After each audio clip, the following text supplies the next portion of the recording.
काञ्चनशलाकया चक्षुरुन्मीलितं येन तस्मै श्रीगुरुवे नमः।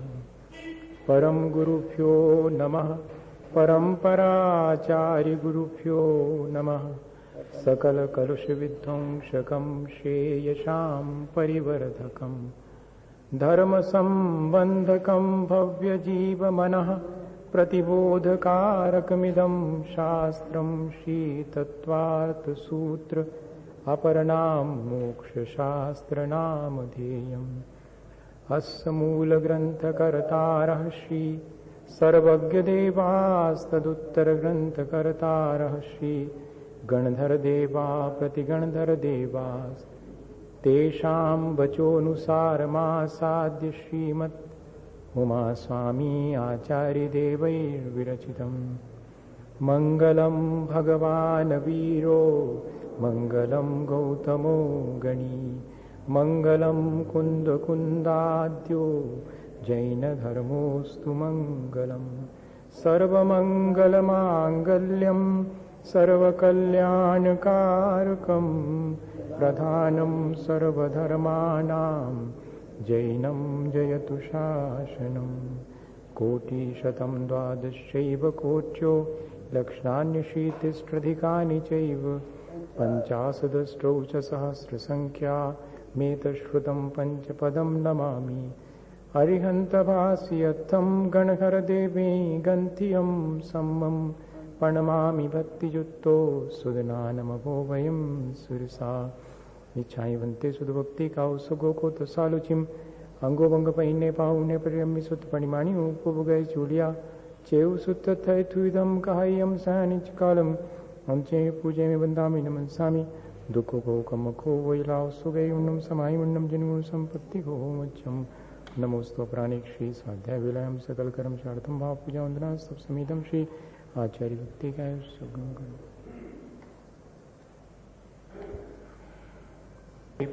स्वपरमत विभावना पटुमतीभ्या सुचरितपोनिधिभ्यो नमो गुरुभ्यो गुणगुरुभ्या शक्ति सुगुण समग्रे पंचव्याचारकरण संदर्शे शिष्यानुग्रह कुशले धम्मायरी सदा वन्दे। गुरुभक्ति संयमेन या तरन्ति संसार सायरं घोरं छिन्नन्ति अट्टकं मम जन्म मरणं न पावयन्ति ये नित्यं व्रतमन्त्रोमनिरता ध्यानाग्निहोत्राकुला षट्कर्मा विरतास्तपोधनधना साधुक्रिया साधुवा शीलप्रावरणा गुणप्रकरणाश्चन्द्रार्कितेजोधिका मोक्षद्वारकपाटपाटनभटा प्रीणन्तु मां साधुवा। गुरुवः पान्तुनो नित्यं ज्ञानदर्शननायका चारितारणो गंभीरा मोक्षमार्गोपदेशका। ईशावन्ते हरिभक्ति का सुखो को दशालुचिम समनानुसमदं समचरिताणं पंचव्याचारणमायर्याणं आयरादिसुदनानोपदेशाणं वज्रायाणं तीरणगुणपालनयाणं सौसाउनं सयनिचकालं चे पूजे वृंदावनं स्वामी। दुखो को कम को वैलाओ सुगई उन्नम समाई उन्नम जिनगुण संपत्ति को मध्यम। मोक्षमार्गस्य नेतारं भेत्तारं कर्मभूव्रतां ज्ञातारं विश्वतत्त्वानां वन्दे तद्गुणलब्धये। भगवान महावीर स्वामी की, आचार्य उमा स्वामी महाराज की, आचार्य गुरुवर विद्यासागर मुनि महाराज की।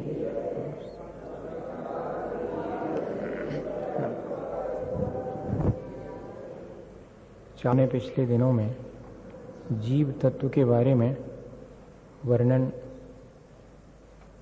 जैसा आचार्य भगवंतों ने किया है उसे पढ़ा है, और अब अजीव तत्व के बारे में इस 5वें अध्याय में चर्चा करते हैं। ये एक तरह का फिजिक्स है जिसे वर्तमान में अपन भौतिक शास्त्र कहते हैं। भौतिकी विज्ञान का एक विषय है, उसके अपने कुछ सिद्धांत हैं। वे सिद्धांत जो वैज्ञानिकों ने अपने प्रयोग के द्वारा खोजे हैं हमें आश्चर्य होता है ये जान करके कि हमारे आचार्यों ने अपने ज्ञान के द्वारा उन सब बातों को पहले से ही जान लिया था। अजीब तत्व का विस्तार कितना हो सकता है और कैसा है, ये सब इस अध्याय में हमें पढ़ने मिलेगा। वैसे इस पूरे लोक में दो ही एंटिटीज हैं, दो ही चीजें देखने में आती हैं, लिविंग और नॉन लिविंग, जीव और अजीब। लेकिन अजीब में भी 5 भेद हैं: पुद्गल, धर्म, अधर्म, आकाश और काल। आज की भाषा में जिसे हम matter, medium of motion, medium of rest, time और स्पेस, इन सब के बारे में जिस तरह से विज्ञान बात करता है, वैसे ही उमा स्वामी आचार्य महाराज भी बात करते हैं। इन 5 अजीब द्रव्यों में टोटल तो पूरे यूनिवर्स को बनाने में 6 द्रव्यों का सहयोग है, जिसमें एक लिविंग है, जीव है, बाकी सब नॉन लिविंग है। इन नॉन लिविंग में, अजीब में भी 5 में से एक ऐसा है जिसमें कि आकार जो प्रदेश हैं वो बहुत नहीं है, एक प्रदेशी है, इसलिए उसे इन 5 से अलग रखा गया है। 5वें अध्याय के पहले सूत्र में इसे शामिल नहीं करेंगे, 39वें सूत्र में जाकर के उसे शामिल करेंगे। हम कंफ्यूज ना हो कि 4 ही का वर्णन क्यों किया जा रहा। वे 4 बहुत प्रदेश वाले हैं और उनमें से एक काल, एक प्रदेशी है, इसलिए उसे उन 5 के साथ शामिल नहीं किया। पर वास्तव में 5 द्रव्य अजीब हैं। प्रदेश किसे कहते हैं? एक परमाणु जितना आकाश घेरता है उसे प्रदेश कहते हैं। या कि हाँ, यही परिभाषा ठीक है। एक परमाणु जितना आकाश में प्रदेश, जितना क्षेत्र घेरता है उसे प्रदेश कहते हैं। ऐसे बहुत से प्रदेश जिसमें हैं वे बहुप्रदेशी कहलाते हैं, उन्हें हम अस्थिकाय कहते हैं। काय के मायने यहां पर शरीर न लेकर के आचार्यों ने, काय के मायने हैं मल्टी स्पेस पॉइंट। प्रदेश, बहुत प्रदेश होना, ये कहलाता है काय। और अस्थि मतलब हैं, एग्जिस्ट करते हैं। तो जिसमें बहुत प्रदेश हैं वो अस्थिकाय कहलाता है। अस्थिकाय अजीब में से तो 4 हैं और एक जीव अस्थिकाय है। इस तरह से 5 अस्थिकाय हैं, 6 द्रव्य हैं, 7 तत्व हैं, 9 पदार्थ हैं। बहुत प्रदेश जिसमें है उसे अस्थिकाय कहते हैं। जो निरंतर अपने पर्यायों के साथ परिवर्तनशील है उसे द्रव्य कहते हैं। और जो समान रूप से पाया जाता है, भाव रूप है, उसे तत्व कहते हैं। और पदेन अर्थते इति पदार्था, जो जानने का विषय बनता है उसे पदार्थ कहते हैं। जीव अस्थिकाय है क्योंकि वह बहुत प्रदेश वाला है। जीव द्रव्य है क्योंकि वह अपनी अपनी पर्याय के अनुरूप परिणमन करता रहता है, इसलिए वह द्रव्य भी है। हम सब जीव द्रव्य हैं। जितने लोग हैं उनका अपना इंडिविजुअल एक एक द्रव्य है, लेकिन हमारे भीतर जो जीवत्व भाव है वो सबके भीतर समान है, वह कहलाएगा जीव तत्व। और जीव पदार्थ हम सब जानने के विषय हैं, ज्ञेय बनते हैं, इसलिए वह जीव पदार्थ कहलाएगा।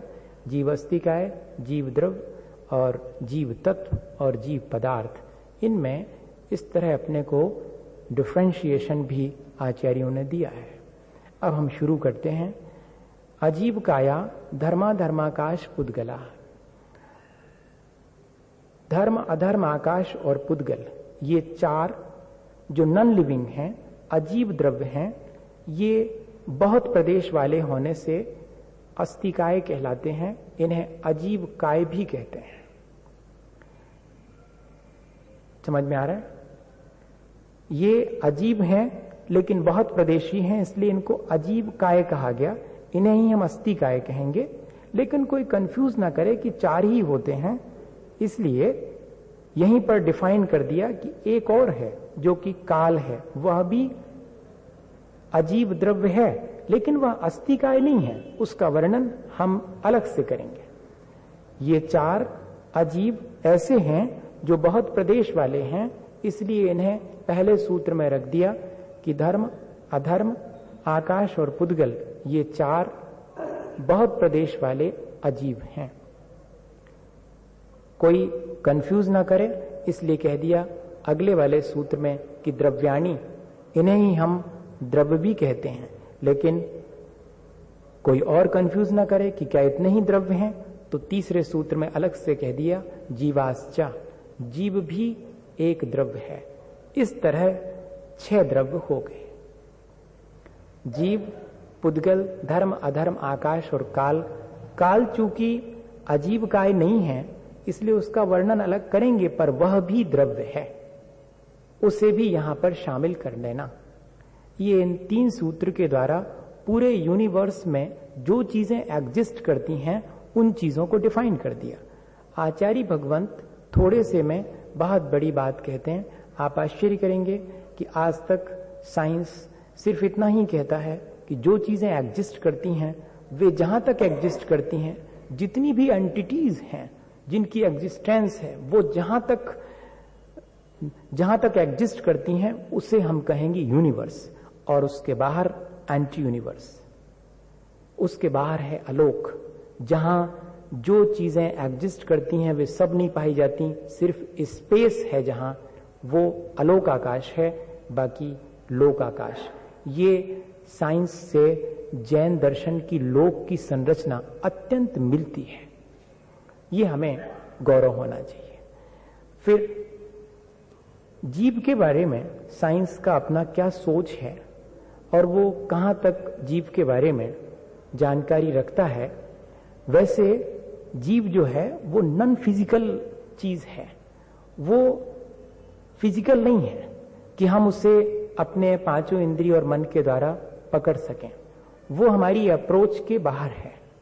फिर भी एक इंडिकेशन जीव का कि उसमें रेस्पिरेशन होता है, रीजनरेशन होता है, रीवर्थ होता है, ऐसा डिफाइन करने की कोशिश की है। जहां क्वेश्चन उठा है कि व्हाट इज लाइफ, जीवन क्या है, तो उस प्रश्न के उत्तर में विज्ञान के पास इतना ही जवाब है कि जिसमें रेस्पिरेशन होता है और जो रीजनरेशन की पावर रखता है वो सब कोई एक अभौतिक तत्व है जिसे कि जीव नाम दें तो दिया जा सकता है। एक और उन्होंने नई बात और खोज के रखी कि the more intelligent animal had a higher charge than the lower form. जो छोटे जीव हैं उनके पास पावर कम है वनस्पति की बड़े जीवों की अपेक्षा। वो पावर क्या चीज है? वो कह रहे हैं कि the babies were born with a definite charge और after death the charge banished. एक कोई भी बच्चा पैदा होता है तो एक निश्चित पावर के साथ, एक निश्चित चार्ज के साथ पैदा होता है, एक निश्चित इलेक्ट्रिक के साथ पैदा होता है, और जब वो मरण को प्राप्त होता है तो वह चार्ज खत्म हो जाता। वो चार्ज क्या चीज है? अपन विचार करें तो हमारे भीतर शरीर को कांति देने वाला एक शरीर और है। ये जो मोटा शरीर है उसके शरीर को कांति देने वाला एक शरीर और है, तेजस शरीर, जिससे कि हमारे शरीर में हीट है। तो कहीं ऐसा तो नहीं कि विज्ञान ने उस चीज का भी इंडिकेशन दिया? वो कहते हैं कि जिसमें ऑरा है, जिसमें कि एक एनर्जी फील्ड है, तो समझना कि वहां जीवन है। कभी कभी अजीब में भी एक ऑरा दिखाई पड़ता है, एक इलेक्ट्रोडायनेमिक फील्ड दिखाई पड़ता है, एक चार्ज दिखाई पड़ता है उसके चारों तरफ। वो क्या चीज है? तो वो कहते हैं कि जो अजीब किसी जीव के कांटेक्ट में आ गया होगा उसका तो ऑरा हो सकता है, बाकी का ऑरा नहीं होगा। इससे मालूम पड़ता है कि जीव है। मुझे सिर्फ ऐसा कह के इस बात का विश्वास दिलाना है कि कि भले ही विज्ञान के पास जीव के बारे में कोई स्पष्ट अवधारणा ना हो, लेकिन उसकी इस तरह की बातें हमें ये विश्वास दिलाने में मदद करती हैं कि जीव है। हमारे यहाँ तो जिसके अंदर परसेप्शन और नॉलेज है, जिसके अंदर जानने और देखने की सामर्थ्य है, वो जीव है, और जिसमें जानने देखने की सामर्थ्य नहीं है वो अजीब है। ऐसी परिभाषा हमेशा से बनी हुई है। हमने थोड़ी सी चर्चा विज्ञान के हिसाब से करी। नित्यावस्थितान्य रूपाणी, ये जो द्रव्य हैं, 6 द्रव्य हैं, वे नित्य हैं। नित्य किसे कहते हैं ये आगे जाकर के सूत्र में स्वयं कहेंगे, लेकिन नित्य के मायने हैं शाश्वत। ये कभी नष्ट नहीं होते। ठीक इसी तरह जैसे energy can not be lost, can not be create, जैसे ऊर्जा न उत्पन्न होती है और न नष्ट होती है, ये फिजिक्स का नियम है। ठीक इसी तरह से द्रव्य भी उत्पन्न नहीं होते और नष्ट नहीं होते। इतना जरूर है कि the changeability with permanence is the nature of substance. परिवर्तनशील होना लेकिन बने रहना, ये द्रव्य का स्वभाव है। उसके अंदर चेंजेबिलिटी तो होती है लेकिन वो नष्ट नहीं होता। फॉर्म उसके चेंज होते हैं। लिक्विड फॉर्म में है पानी, हम गर्म कर दें गैसियस फॉर्म में चेंज हो जाएगा, हम ठंडा कर दें सॉलिड फॉर्म में चेंज हो जाएगा, लेकिन इसके बाद भी उसकी एग्जिस्टेंस हमेशा बनी रहेगी। यही उसकी नित्यता है। अवस्थित 6 हैं तो 5 नहीं होंगे और 7 नहीं होंगे, 6 हमेशा बने रहेंगे। इसलिए परसिस्ट इन नंबर, वे हमेशा उतनी ही संख्या में बने रहते हैं, अवस्थित हैं और अरूपी हैं। सभी द्रव्य तो अरूपी नहीं है, एक द्रव्य को छोड़कर शेष द्रव्य अरूपी हैं। इसलिए सामान्य रूप से कथन कर दिया कि द्रव्य अरूपी हैं, लेकिन रूपिणः पुद्गलाः। सिर्फ एक पुद्गल को छोड़ करके पुद्गल रूपी है, शेष सब अरूपी हैं। टच, टेस्ट, कलर और स्मेल, जिनमें ये 4 चीजें नहीं होती, रूप, रस, गंध और स्पर्श जिसमें नहीं होता उसे अरूपी कहते हैं, और जिसमें रूप, रस, गंध और स्पर्श होता है उसे हम रूपी कहते हैं। विज्ञान अरूपी पदार्थों को नहीं जान सकता, वह सिर्फ रूपी पदार्थों को, फिजिकल जितनी भी चीजें हैं जो नॉन फिजिकल हैं उनको तो पकड़ ही नहीं सकता। तो अगर विज्ञान ने किसी चीज को पकड़ा है तो वो सिर्फ पुद्गल है। इसके अलावा उसके पास न जीव के बारे में कोई जानकारी है, न धर्म, अधर्म, आकाश और काल के बारे में कोई डेफिनेशन है। हम हमारे आचार्यों की कृपा से इस मामले में बहुत सी जानकारी रखते हैं। क्या इस बात का हमें गौरव नहीं होना चाहिए? होना चाहिए। आकाशादेक द्रव्याणी, आकाश तक के जितने द्रव्य अभी कहे गए हैं वे सब एक प्रदेशी, वे सब अखंड हैं। आकाशादेक द्रव्याणी, वे सब एक एक हैं। एक एक हैं मतलब क्या है? वे अनडिवाइजेबल होल हैं, उनको हम डिवाइड नहीं कर सकते, वे अपने आप में अखंड हैं। धर्म, अधर्म और आकाश, पहले वाले सूत्र में धर्म, अधर्म, आकाश और पुद्गल, इन 4 को अजीब माना है। काल की चर्चा नहीं की है अजीब होते हुए भी। तब हमें उसी संदर्भ में लेना है इस सूत्र को कि जो हमने पहले 4 अजीब कहे उनमें आकाश तक पुद्गल को छोड़ करके, यानी धर्म, अधर्म और आकाश, ये 3 द्रव्य कैसे हैं? अखंड हैं। ये डिवाइजेबल नहीं है, इनको आप अलग अलग डिवाइड नहीं कर सकते। ये अपने आप में हमेशा हर जगह अखंड ही बने रहते हैं। निष्क्रियानी च, ये निष्क्रिय हैं। निष्क्रिय के मायने हैं नॉट मूवेबल बट चेंजेबल। इनमें परिवर्तन तो होता रहता है लेकिन ये मूव नहीं करते। ऐसा नहीं है कि वहां कहीं धर्म द्रव्य है और वो यहां आ जाएगा, या यहां कहीं अधर्म द्रव्य है वो वहां चला जाएगा। इस तरह का मूवमेंट नहीं होता धर्म, अधर्म और आकाश में, इसलिए इनको निष्क्रिय कहा गया। निष्क्रिय के मायने ऐसा नहीं समझ लेना कि इनके भीतर चेंजेस नहीं होते, इनमें हमेशा चेंजेस होते रहते हैं, क्योंकि changeability with permanence is the nature of substance. हर द्रव्य का स्वभाव है कि वो अपने गुण और पर्यायों से परिवर्तनशील है, परिवर्तित होता रहता है।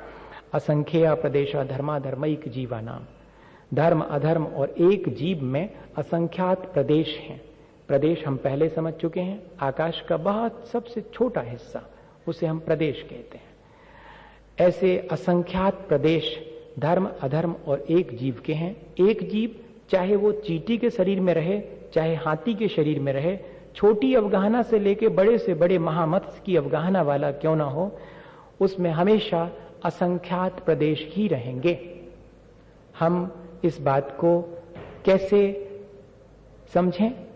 तो एक पावर होती है फाइननेस की और एकोमोडेशन की, ये दोनों चीजें इसके भीतर हैं। आकाश में इस तरह की क्षमता है कि वो कितनी भी चीजों को एक साथ अवकाश दे सकता है, स्पेस दे सकता है, जगह दे सकता है।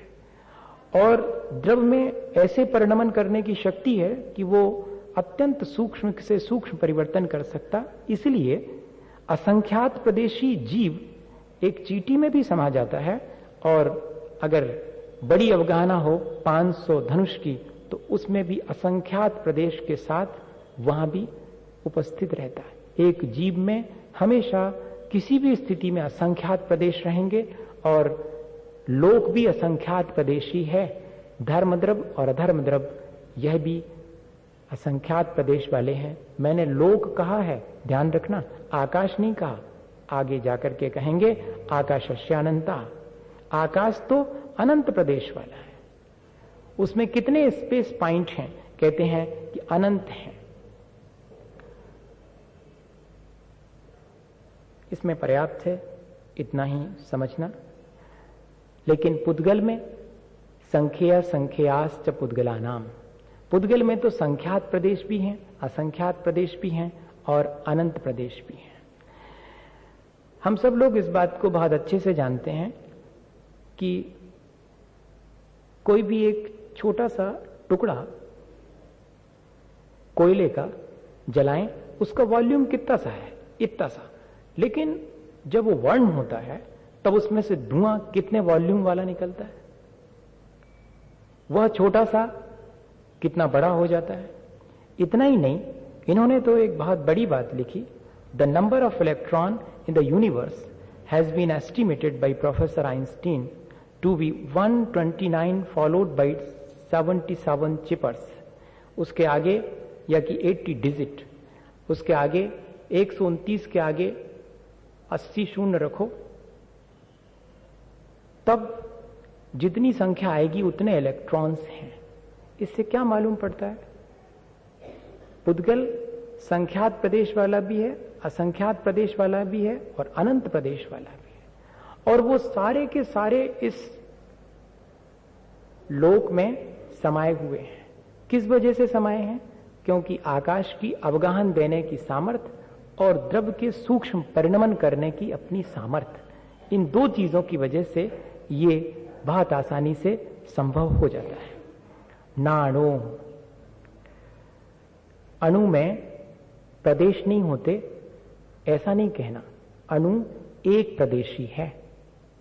बहुत प्रदेश नहीं हो सकते, यह तो ठीक है। नाणो अर्थात अणु में बहुत प्रदेश नहीं है, अणु एक प्रदेशी है, प्रदेश से रहित है, ऐसा नहीं। परमाणु कैसा है? एक प्रदेश वाला है। अभी चूंकि पहले कहा कि पुद्गल संख्यात, असंख्यात और अनंत प्रदेश के हैं, तो परमाणु भी तो पुद्गल है, तो क्या वह भी संख्यात, असंख्यात और अनंत प्रदेश वाला है? तो अलग से सूत्र लिखना पड़ा आचार्य भगवंतों को। परमाणु के बारे में कितना बहुत साइंटिफिक नॉलेज हमारे आचार्यों को था। उन्होंने कहा कि परमाणु एक प्रदेश वाला ही है, उसमें अधिक प्रदेश नहीं होते हैं। लोकाकाशे वगाह, सभी द्रव्य को अगर कोई जगह देने वाली चीज है तो वो लोकाकाश है। लोकाकाश में सभी द्रव्यों का अवगाह है। और हमने आपसे पहले ही कहा कि साइंस भी यही मानता है कि universe means everything that exist everywhere. जहां जितनी चीजें एग्जिस्ट करती हैं वो सब पाई जाएं, उसका नाम ही लोक है। और लोक इन 6 द्रव्यों को अपने भीतर समाये हुए है। धर्माधर्मयो कृष्णे, धर्म और अधर्म द्रव्य का अवगाहन समग्र लोक में है। जैसे कि तिल में तेल समाया हुआ रहता है, ठीक ऐसे ही। ऐसा नहीं समझना कि वहां जैसे घड़ा रखा है पूरे कमरे में, ऐसा कोई धर्म द्रव्य और अधर्म द्रव्य लोक में कहीं रहता होगा, नहीं। वो पूरे लोक में, तभी तो अपन कहीं भी मूव कर सकते हैं, कहीं भी ठहर सकते हैं। अभी आगे आएगा कि ये धर्म और अधर्म द्रव्य हमारे जीवन में क्या मदद करते हैं, इनका अपना फंक्शन क्या है। इन सब के फंक्शन भी दिए हैं, इन सब की डेफिनेशन तो नहीं दी है, पर इनका फंक्शन दिया है। जैसे इलेक्ट्रिक की कोई डेफिनेशन नहीं होती, इलेक्ट्रिक के फंक्शन होते हैं, ठीक वैसे ही साइंस की भाषा ये भी है। इनकी कोई डेफिनेशन नहीं है, इनके फंक्शन है कि ये ऐसा फंक्शन करता है।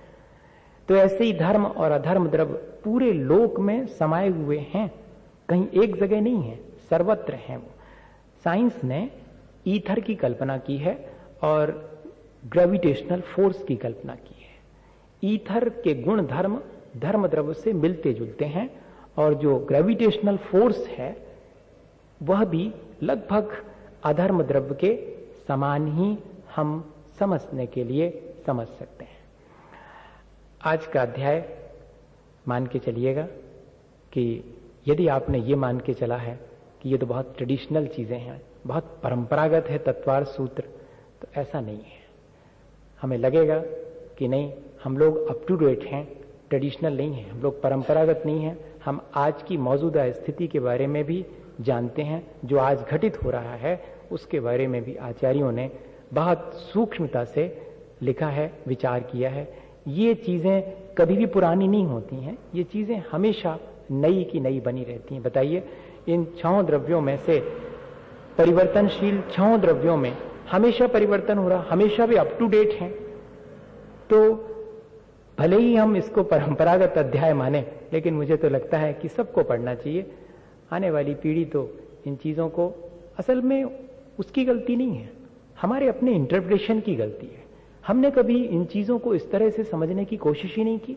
हमने तो कहा कि बस सूत्र जी पढ़ लो और उसका जितना जितना अर्थ लिखा है बस उसको पढ़ लो और आगे बढ़ो, एक उपवास का फल मिलेगा, हो गया खत्म।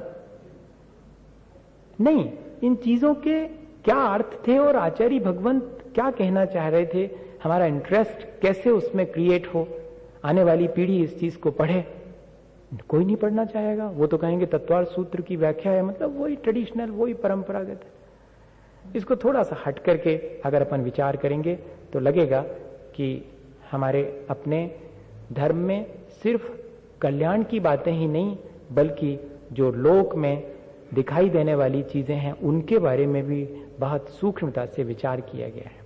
एक प्रदेशादिषु भाज्य पुद्गला नाम, पुद्गल का जो अवगाह है वो लोकाकाश के एक प्रदेश से लेकर के और पूरे लोकाकाश में भी हो सकता है। परमाणु एक प्रदेश में रहता है और महास्कंध वो सारे लोक को घेर करके रहता है। इसलिए एक प्रदेश से आदि लेकर के पुद्गल लोक, सर्वत्र लोक में व्याप्त होकर के भी रह सकता है। ये पुद्गल के बारे में कहा गया। असंख्य भागादिषु जीवानाम, जीवों का जो अवगाह है वो लोकाकाश में कितना स्पेस घेरेंगे वो, तो कहते हैं असंख्यात प्रदेश ही। तब फिर प्रश्न उठता है कि अगर वे लोक में मात्र असंख्यात प्रदेश घेरेंगे तो ऐसा कैसे संभव है कि एक चींटी में भी उतने ही असंख्यात प्रदेश उसने घेरे हैं और एक बहुत बड़े शरीर में भी उतने ही घेरे हैं। तो एक अगला सूत्र दे दिया कि प्रदेश संहार विसर्पाभ्याम प्रदीपवत, जैसे कि एक दीपक को कमरे में जला के रख दिया जाए तो उसका प्रकाश कमरे में फैल जाएगा, उससे किसी ग्लास से ढक्कन से ढक दिया जाए तो उसका प्रकाश उतने में ही सिमट करके रह जाएगा। ठीक इसी तरह वह असंख्यात प्रदेश वाला जीव जब चींटी के शरीर में प्रवेश करता है या अपने शरीर को उस रूप में बना लेता है, तब उसके असंख्यात प्रदेश उतने में ही समा जाते हैं। जब वो बड़े शरीर को प्राप्त करता है तब उसमें भी पूरे शरीर में वो समाये रहते हैं। ऐसा नहीं समझना कि हमारा जो जीव है वो इस शरीर के किसी एक हिस्से में है, नहीं, पूरे शरीर में असंख्यात प्रदेश जीव के विस्तार को प्राप्त हैं। और देखें अपन, गति स्थितुपग्रहो धर्मा धर्मयोर उपकारा, इनका फंक्शन क्या है? उपकार के मायने भलाई नहीं है यहां पर, उपकार के मायने इनका कार्य, इनका फंक्शन। ये कैसे फंक्शन करते हैं? तो कह रहे हैं गति और स्थिति, इन दोनों रूपों में जो फंक्शन करने वाले दो द्रव्य हैं वे धर्म और अधर्म द्रव्य हैं। ये हमें जबरदस्ती चलने को प्रेरित करें, ऐसा भी नहीं है। यदि जीव और पुद्गल चलने के लिए तत्पर हों तो इससे सिर्फ वो माध्यम बनते हैं। जैसे कि मछली चलना चाहे तो जल उसके लिए माध्यम बनता है, जल कभी उसे चलाने के लिए प्रेरित नहीं करता। ठीक इसी तरह से ये मीडियम ऑफ मोशन है। हम जब चलना चाहें तो ये हमें चलने में मदद करते हैं। जैसे कि लाइट वेव्स कह रहा हूं, वेव्स भी कह सकता हूं, लाइट पार्टिकल्स भी कह सकता हूं, कोई हर्जा नहीं है। Function of space is to giving place, यही उसका फंक्शन है कि वो सबको जगह देता है। अब देखें पुद्गल का क्या रोल है, पुद्गल का क्या फंक्शन हमारे लाइफ में। अगर गौर से देखेंगे तो जितना संसार हमारा हम जी रहे हैं उस सब में सबसे बड़ा हाथ पुद्गल का ही दिखाई पड़ता है। दिखने में तो वो ही आता है, भले ही धर्म धर्म अधर्म द्रव्य का भी है, लेकिन वो देखने में नहीं आता। देखने में तो सारा का सारा फंक्शन पुद्गल का आता है। शरीर वांग मनः प्राणा पानाह पुद्गला नाम। शरीर जो हमें मिला है वो पौद्गलिक है।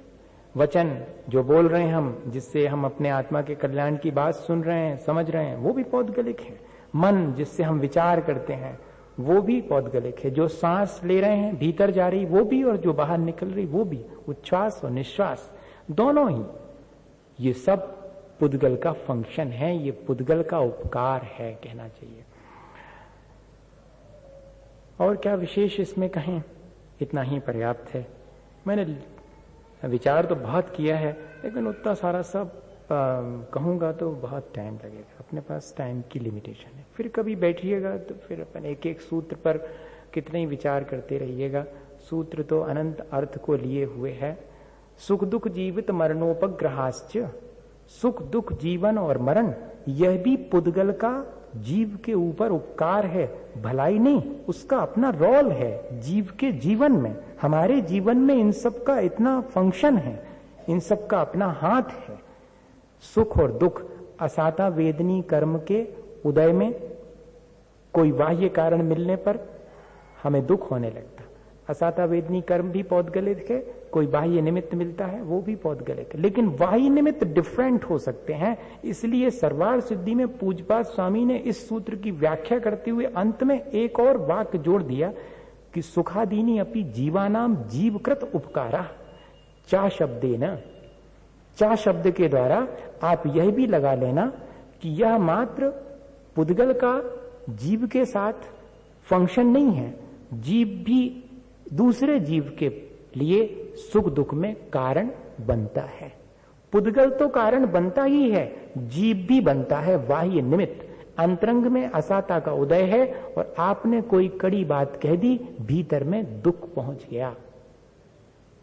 चाहे हमारे मन की चीज जो हमने चाही थी वो नहीं मिलने पर, हमने अपने मन का जो काम चाहा था वो नहीं होने पर दुख हो, या कि किसी के द्वारा कही गई कड़ी बात से दुख हो, किसी के किसी किए गए कार्य से दुख हो, ये सब बाह्य कारण हैं जो कि हमारे सुख दुख में, यहां तक कि जन्म मरण में भी। तब विचार करिएगा कि इसका मतलब है कि हम दूसरे के मरण में निमित्त बन सकते हैं। उसकी आयु जितनी है वो उतनी आयु तो भोगेगा, लेकिन यदि कदाचित हम उस पर कोई तलवार का वार करें, उसे विष इत्यादि दे दें, या वो स्वयं अनीति के द्वारा भयभीत होकर के अपने आयु को नष्ट करना चाहे तो आयु नष्ट हो जाएगी दूसरे के निमित्त से। क्योंकि जीवन मरण भी दूसरे के निमित्त से होता है। अगर सांस अवरुद्ध होने लग रही है, आयु शेष है लेकिन सांस अवरुद्ध होने लगी, एक्स्ट्रा ऑक्सीजन सिलेंडर से आप सांस देते हैं, क्या दे रहे हैं आप? जीवन ही दे रहे हैं। ये बात जुदी है कि उसके आयु शेष है, तब आपका ये फंक्शन काम करेगा, नहीं तो नहीं करेगा फंक्शन का। क्या मतलब मैं सोचता हूं इन चीजों को तो बड़ा आश्चर्य लगता है कि इतनी सूक्ष्मता से हम तो समझ ही नहीं पाते हैं। अपन अगर ये चीजें नहीं लिखी होती तो अपन क्या समझते कि कैसे होता सुख दुख। अधिकांश लोग क्या सोचते हैं, कोई ईश्वर नाम का व्यक्ति उधर आकाश में बैठा हुआ है, वो हमको सुख देता दुख देता, हमारी डोर उसके हाथ में, वो हिलाता रहता, हम चलते रहते। लेकिन आचार्य भगवंत कह रहे हैं कि ये सब नहीं है।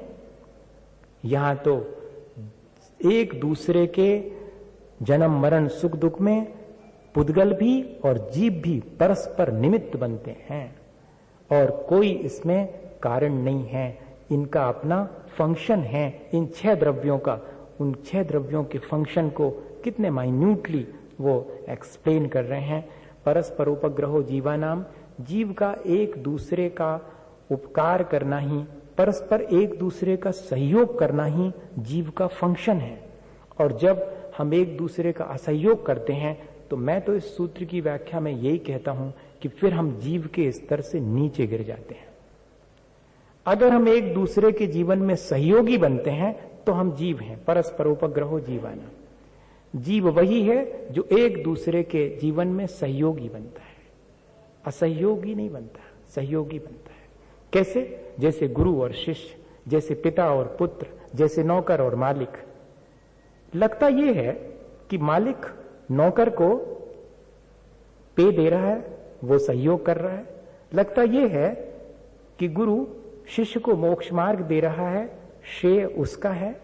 लेकिन आचार्य भगवंत व्याख्या करते हुए कहते हैं कि नौकर सेठ का काम करके उसका सहयोग करता है, यह नौकर का सेठ पर सहयोग है। और शिष्य गुरु की आज्ञा मानकर उनके अनुरूप चलता है, यह शिष्य का गुरु के ऊपर उपकार या कि उसका सहयोग है। बेटे का पिता के ऊपर उपकार क्या है? पिता का तो दिखता है कि उसने जन्म दिया, लेकिन बेटे का उपकार क्या है? उसने पिता को जन्म दिया। इसके पहले तक वह व्यक्ति पिता नाम से नहीं जाना जाता था। किसी के भी भाई था, वो किसी का पुत्र था, किसी का चाचा था, किसी का दादा भी हो सकता है। नहीं, दादा नहीं हो सकता जब तक कि, हाँ ये सॉरी नहीं तो गड़बड़ हो जाएगी वो दादा भी नहीं हो सकता। वो जब तक पिता नहीं होगा तब तक दादा नहीं हो सकता। वो बेटा आकर के उसे पिता बना देता है और बेटे का बेटा आकर के उसको दादा बना देता है। ये क्या चीज है? ये आचार्य भगवंत जीव का एक दूसरे के जीवन में क्या रोल है, क्या हाथ है, ये यहां पर एक सूत्र में कह रहे हैं। पूरे संसार भर के लिए एक सूत्र बना दिया, परस्पर उपग्रहो जीवाना। जीव वही है जो एक दूसरे के लिए सहयोगी परस्पर बनता है। म्यूचुअल बेनिफिट, दोनों एक दूसरे के लिए उपकारी होते हैं। आपने 5 द्रव्यों के बारे में तो चर्चा करी भगवान, लेकिन आपने काल द्रव्य को तो मानो बिल्कुल छोड़ ही दिया।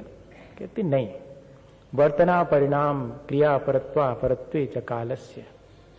काल का भी फंक्शन है, फंक्शन देखने में आता है, भले ही काल देखने में ना आता हो, उसका काम देखने में आता है। वर्तना, निरंतर परिवर्तित होते रहना, इसका नाम है वर्तना, जो दिखाई नहीं पड़ता। जिस क्षण से यह पेन बनाया गया होगा उसी क्षण से इसके नष्ट होने की प्रक्रिया शुरू होगी, वो कहलाती है वर्तना। और जब इसका कोई रूप परिवर्तित हो जाएगा तब वो कहलाएगा परिणाम। पुरानी अवस्था छोड़कर नई अवस्था को प्राप्त करना, ये कहलाता परिणाम। क्रिया, इसमें होने वाला निरंतर जो परिस्पंदन है वो कहलाती है क्रिया। इसमें निरंतर चेंजेबिलिटी निरंतर हो रही है, अपन को दिखाई नहीं पड़ रही, वो क्रिया है। और बड़ा होना या कि पुराना हो जाना, प्रायोरिटी या सीनियरिटी, ये कहलाती है परत। और अपरत ठीक इससे विपरीत, जूनियरिटी कह लीजिएगा और नॉन प्रायोरिटी कह लीजिएगा। इस तरह ये अपन कहते ना कि हम इतने बड़े हो गए, ये कैसे मेजर किया आपने? यही तो काल का फंक्शन है, मेजरमेंट। हमारे अंदर हम पहले छोटे से थे, बच्चे थे, युवा हो गए, प्रौढ़ हो गए, वृद्ध हो गए, ये कैसे मेजर किया आपने?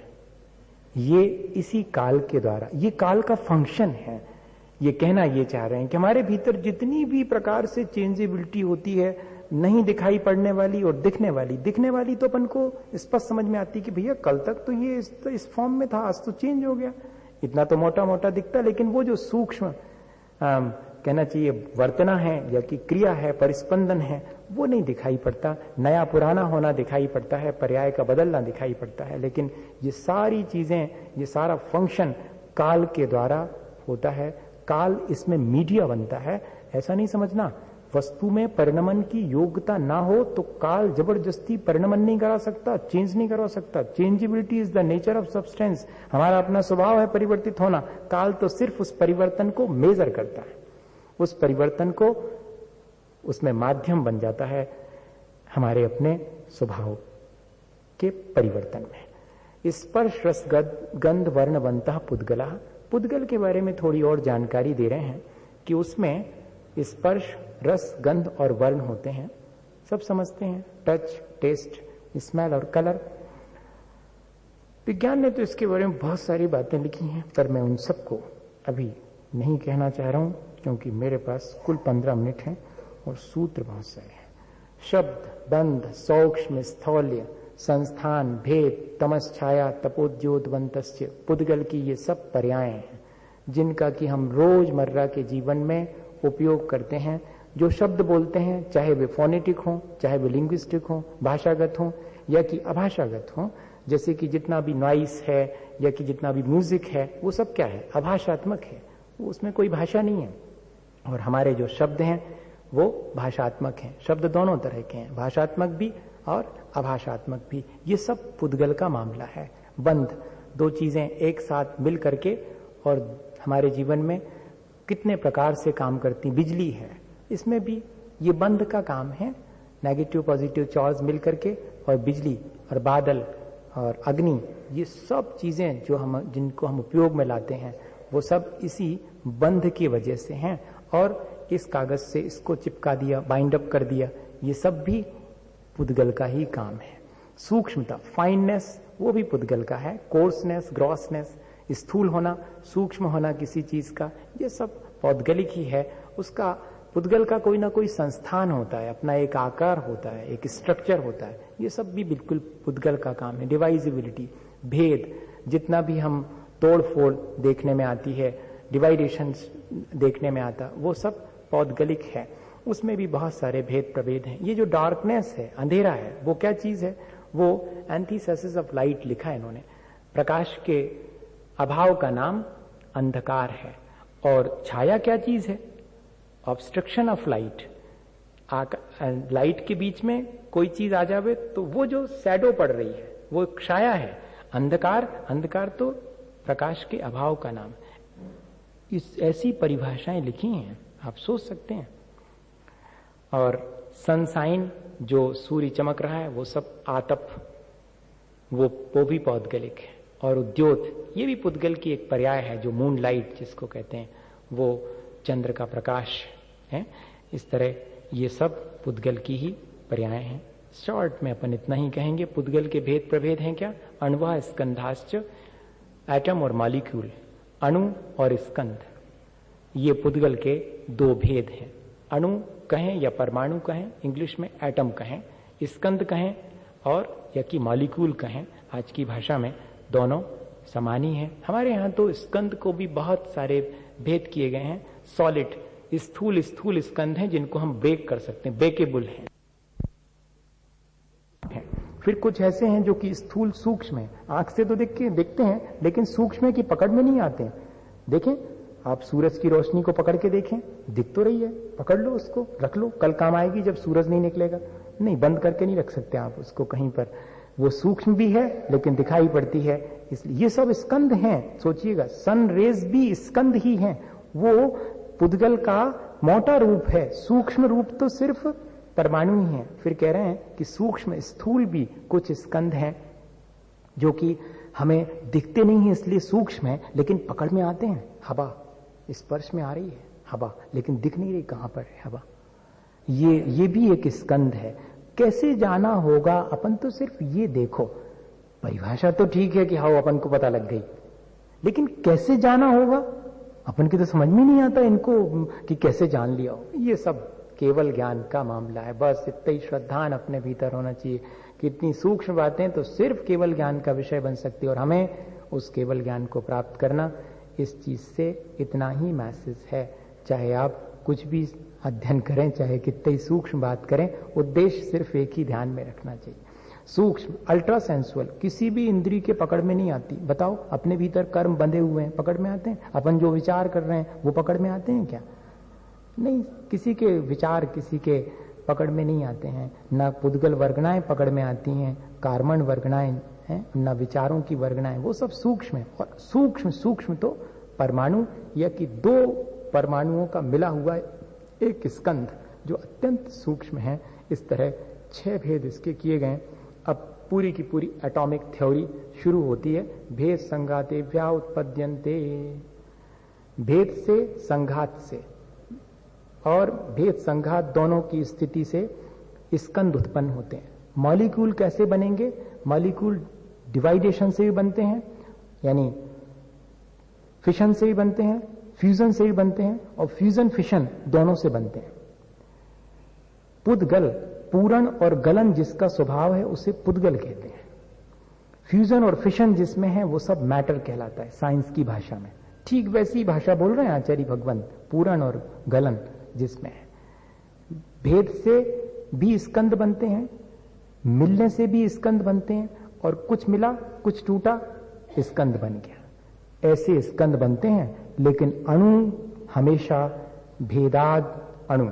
जब भी एटम बनेगा भेद से ही बनेगा, और शायद इसी बेसिस पर, इन दो सूत्रों के आधार पर पूरी एटॉमिक एनर्जी, फ्यूजन और फिशन, पहले उन्होंने विखंडन किया, तब एनर्जी क्रिएट हुई, तब परमाणु बम बना, फिर हाइड्रोजन बम बनाने के लिए फ्यूजन, फिर संघात किया, तब और ज्यादा 150 गुनी एनर्जी बनी।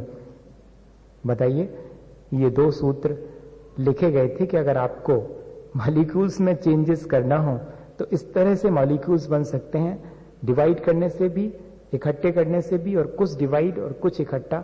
जैसे कि अपन ले लें कोई भी उदाहरण, जो भी लेना चाहें वो ले सकते हैं। मेरे पास इसका उदाहरण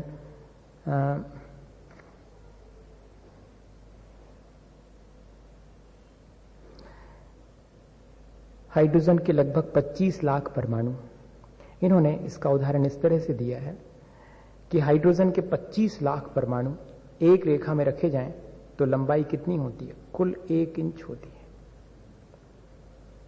इससे क्या मालूम पड़ता है कि ये किस तरह से एक दूसरे से मिक्सअप होकर के, एक दूसरे से जुड़ करके नया स्कंद बनाते हैं, और कैसे ये अलग अलग होकर के और स्कंद बनाते हैं। और भी कई उदाहरण दिए हैं, इतना ही पर्याप्त है। भेद संघाताभ्याम चाक्षुषा, अगर आंख से दिखने वाला कोई मॉलिक्यूल बनेगा, स्कंद बनेगा, तो हमेशा न भेद से बनेगा न संघात से बनेगा। भेद और संघात दोनों से मिलकर के ही आंख से दिखने वाला। आचार्य महाराज इसका बड़ा अच्छा उदाहरण देते कि अपने हाथ में कुछ भी नहीं दिख रहा ठंड के दिनों में, और जरा सा ऐसा किया और एक ठो क्या बन गई? कचरे की बाती जैसी बन गई। कहां से आ गई ये? भेद और संघात दोनों का परिणमन हुआ, और दिखने लायक अभी तक नहीं दिख रहा था, इसमें विजिबल नहीं था, लेकिन विजिबल कैसे हो गया? भेद संघात, कुछ टूटा कुछ मिला उसमें और बन गया। इस तरह से जैसे कि इन्होंने तो दिया है, बहुत सारे दिए हैं, H2 प्लस Cl2 मिलकर के HCl बन जाता, दिखने लायक बन जाता, जो अभी तक नहीं दिख रहा था। H2 plus O2 tries H2O कैसे बन जाते हैं? दिखने लायक बन जाते हैं मॉलिक्यूल्स। उनमें से कुछ टूटता है कुछ मिलता है, दोनों चीजें एक साथ होती हैं तब होता है। अब इसके लिए समझने के लिए मैं आपसे कैसे और पूरी बात करूं कि H+H+ और फिर Cl और फिर उसके ऑक्टेट में 6 की जगह पर 7 हैं, एक इसमें से निकल करके वहां पहुंचा और उसमें से कितना हटा। आप परेशान हो जाएंगे बेकार में कि तो हम तो आए थे तोतुका भवन में कि कुछ धर्म की बात होगी, सिवाय इसकी बात ही नहीं कर रहे विज्ञान के अलावा। एक व्यक्ति ने कहा था जब विज्ञान की संगोष्ठी हुई थी कि ऐसा ना हो कि ऐसी संगोष्ठियां ज्यादा होने लगे तो धर्म बिल्कुल ना रहे, विज्ञान ही विज्ञान रह जाए, ऐसा कमेंट किया था। मेरे पास तक ऐसी बातें भी आ जाती हैं, आप ऐसा मत सोचिएगा आपका मन जो कुछ कहता है वो आ जाता है। तो आप कृपा करके ये नहीं सोचें कि विज्ञान ही विज्ञान रह जाएगा। हमारा धर्म एक बहुत बड़ा विज्ञान है जिसको कि वीतराग विज्ञान कहा गया। ये विज्ञान तो भौतिक विज्ञान है, हमारा धर्म वीतराग विज्ञान है जो कि हमें हमारे आत्मा के शुद्ध स्वरूप तक पहुंचाने की प्रक्रिया जानता है। ये विज्ञान तो सिर्फ मिट्टी मिले सोने से सोना बना पाता है, ये तो शरीर में मिली हुई आत्मा को शरीर से पृथक और शरीरातीत बनाने का साइंस है, छोटी मोटी चीज नहीं है। लेकिन आज की भाषा में अगर हम उसको समझेंगे तो ज्यादा जल्दी समझ में आएगा। सिर्फ भाषा भर बदली है, बाकी तो धर्म की बातें ज्यों की त्यों हैं, उनके साथ कोई छेड़छाड़ नहीं की जा रही है, ये ध्यान रखिएगा। सद्द्रव्य लक्षणम, बहुत देर हो गई द्रव्य के बारे में चर्चा करते करते, आपने उसकी डेफिनेशन ही नहीं बताई, बताते हैं। सद्द्रव्य लक्षणम, द्रव्य का लक्षण सत है, एग्जिस्ट करना, रहे आना, ये द्रव्य का लक्षण है। लेकिन कैसे रहे आना? उत्पाद व्यय द्रव्य युक्तम सत। सत किसे कहते हैं? जिसमें उत्पाद भी है, व्यय भी है और परमानेंस भी है। वर्थ, रिवर्थ और परमानेंस, या चेंजेबिलिटी विथ परमानेंस। परिवर्तनशील भी है, एक रूप बदलता है, दूसरा उत्पन्न होता है, एक नष्ट होता है, फिर भी द्रव्य ज्यों का त्यों बना रहता है। ये द्रव्य का स्वभाव है। इसी से हम मालूम कर सकते हैं कि ये द्रव्य है, कि उसमें परिवर्तन भी है लेकिन वो हमेशा एग्जिस्ट करता है, हमेशा बना रहता है। तद्भावावयम नित्यम। आपने कहा था कि द्रव्य का स्वभाव तो नित्य है, उस नित्य के मायने क्या चीज है? कहते उसका अपने स्वभाव को नहीं छोड़ना, हमेशा बने रहना, यही उसकी नित्यता है, यही उसकी परमानेंस है। कभी भी जीव परिवर्तित होकर के अजीब में नहीं बदलता और ना कभी अजीब जीव रूप होता है, यही उसकी नित्यता है। वो अपने स्वभाव को नहीं छोड़ता। हम कितने भी शरीर के साथ रहे आवे, कितने भी कर्म हमारे साथ लगे आ रहे हैं, लगे रहो, कोई डर की बात नहीं। हमारा अपना नेचर ज्यों का त्यों है। थोड़ा बहुत परिवर्तन उसमें हो सकता है, लेकिन हम अपने नेचर को खत्म नहीं कर सकते, क्योंकि वह द्रव्य का अपना स्वभाव है। इस तरह तद्भावावयम नित्यम अर्पितानर्पित सिद्धे। बस इतना जरूर है कि कभी कभी हम उसकी पर्याय को देखते हैं और तो दूसरी तरह से उसे क्षणभंगुर भी कह देते हैं। जब हम उसके द्रव्य की अपेक्षा से देखते हैं तो हम उसकी शाश्वतता का कथन करते हैं। मुख्य और गौण की अपेक्षा से एक ही वस्तु में दो विरोधी मालूम पड़ने वाले धर्म भी रहे आते हैं। इस सूत्र से यह बात बताने की कोशिश की है कि एक ही द्रव्य जो दिखाई पड़ता है उसमें दो विरोधी धर्म भी एक साथ रह सकते हैं। सामान्य सा उदाहरण है, एक ही व्यक्ति, किसी का पिता है, वही किसी का पुत्र है, कितने विरोधी धर्म हैं लेकिन एक ही व्यक्ति के भीतर हैं। इसी तरह हर एक में होते हैं। कंफ्यूज होने की बात नहीं है कि कभी हमने अगर उसे क्षणभंगुर कह दिया है तो पर्याय की अपेक्षा से, उसके चेंजेबिलिटी की अपेक्षा से, लेकिन वह नित्य है उसके अपने स्वभाव की अपेक्षा से। स्निग्ध रूक्षपाद बंधा। अब पुद्गल में जो भी बाइंडिंग होती है वो कैसे होती, इसके लिए 4-5 सूत्र दिए हैं। पूरी एक तरह से केमिस्ट्री के लिए 4-5 सूत्र दे दिए। जितने भी केमिकल रिएक्शंस होते हैं वो सब इसी पर बेस्ड हैं। स्निग्ध और रूक्ष इन दोनों से ही बंद होता है। कभी भी बंद होगा तो स्निग्ध और रूक्ष गुणों के मिलने पर ही होगा। और न जघन्य गुणा नाम, अगर ये गुण या शक्ति अंश विभिन्न अवयवों में समान है तो भी बाइंडिंग नहीं होगी। बताइएगा, पानी से कागज को जोड़िएगा, बाइंड अप होगा कितनी देर के लिए? जरा सा, मामूली। इस तरह अपन देखें, क्योंकि जघन्य गुण है इसलिए उनमें बाइंडिंग नहीं होगी। न जघन्य गुणा नाम, गुण सामने सदृशा नाम। अगर समान जाति वाले हैं और उनके गुण समान हैं तब भी उसमें नहीं बंद होगा। समान और असमान में बंद होता है, लेकिन जघन्य गुण होने पर समान असमान में बंद नहीं होता। कहते समान गुण होने पर समान शक्तियों वालों में भी बंद नहीं होता। तो फिर कैसे होता है? द्वधिकादि गुणा नाम तू, दो अधिक गुण वाले का परस्पर में बाइंडिंग होगा, तभी उनके बीच बंध घटित होगा। एक सूत्र में बहुत सारी बात कह दी।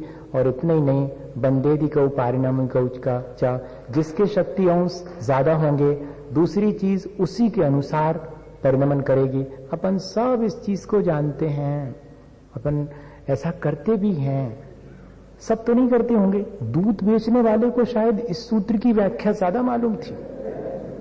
हाँ, उसने इसकी व्याख्या पढ़ ली कि ज्यादा मात्रा में दूध हो और कम मात्रा में थोड़ा पानी भी मिला दो तो दूध पानी को अपने रूप में परिवर्तित कर लेता। क्योंकि बलदेवी को पालने में पूछा, क्योंकि जिसकी ज्यादा शक्ति है वो अपने से कम शक्ति वाले को अपने में कन्वर्ट कर लेगा। रोज अपन इस चीज को करते हैं, लेकिन आचार्यों ने किस तरह एक बहुत सार्वकालिक और सार्वभौमिक नियम बनाने का ये सूत्र दे दिया। गुण पर्याय व द्रव्यम। द्रव्य को दूसरे तरह से समझना चाहें तो गुण और पर्याय के समूह को भी द्रव्य कहते हैं। द्रव्य कोई अलग चीज नहीं है, गुण और पर्याय इनका समूह ही द्रव्य है। जैसे कि जंगल नाम की कोई चीज है ही नहीं, बहुत सारे वृक्षों के समूह का नाम जंगल है। जंगल कहां से लाइएगा आप? ठीक इसी तरह से गुण और पर्याय के समूह को ही द्रव्य कहते हैं। कालस्य, बहुत देर हो गई, हमने आपसे काल के बारे में कुछ नहीं कहा। काल भी एक द्रव्य है।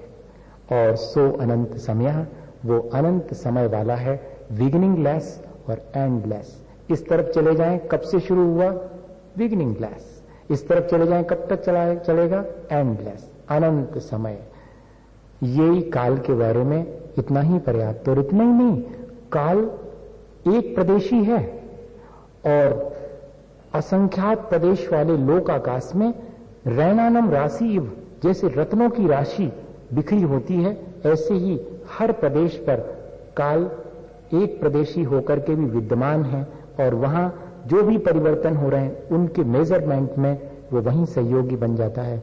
बताइए तो कैसे जो है ये सब चीजें इतनी सूक्ष्मता से अपना फंक्शन करती हैं। और इतने ही नहीं, उनके फंक्शन को हम केवल ज्ञान के माध्यम से जान भी लेते हैं। द्रव्याश्रया निर्गुणा गुणा, जो हमेशा द्रव्य में रहते हैं, द्रव्य से पृथक नहीं रहते और एक दूसरे में मिक्सअप नहीं होते, वे गुण कहलाते हैं। दूसरे के गुणों से रहित लेकिन द्रव्य के आश्रित रहने वाले गुण हैं। जितनी भी क्वालिटी हैं, एक क्वालिटी दूसरे क्वालिटी से डिफर होती है। रूप और रस दोनों अलग अलग क्वालिटी हैं, लेकिन एक ही द्रव्य में रहती है। एक दूसरी क्वालिटी को डिस्टर्ब नहीं करती, पर एक साथ। तो जितनी भी हमारे भीतर द्रव्य में गुण हैं, वे सब एक दूसरे से अलग अलग हैं, एक दूसरे में मिक्सअप नहीं है, लेकिन सब द्रव्य के आश्रित रहते हैं। यही गुण की परिभाषा बना दी आचार्यों ने। और आपने कहा था कि गुण और पर्याय के समूह का नाम द्रव्य है, तो ये पर्याय क्या होती? कहते तद्भावा पर्याया, तद्भावा परिणामा, सॉरी पर्याय कहो परिणाम कहो, तद्भावा परिणामा। प्रति समय जो उसका परिवर्तन है गुणों का और द्रव्य का, उसी का नाम तो पर्याय है, उसी को मॉडिफिकेशन कहते हैं।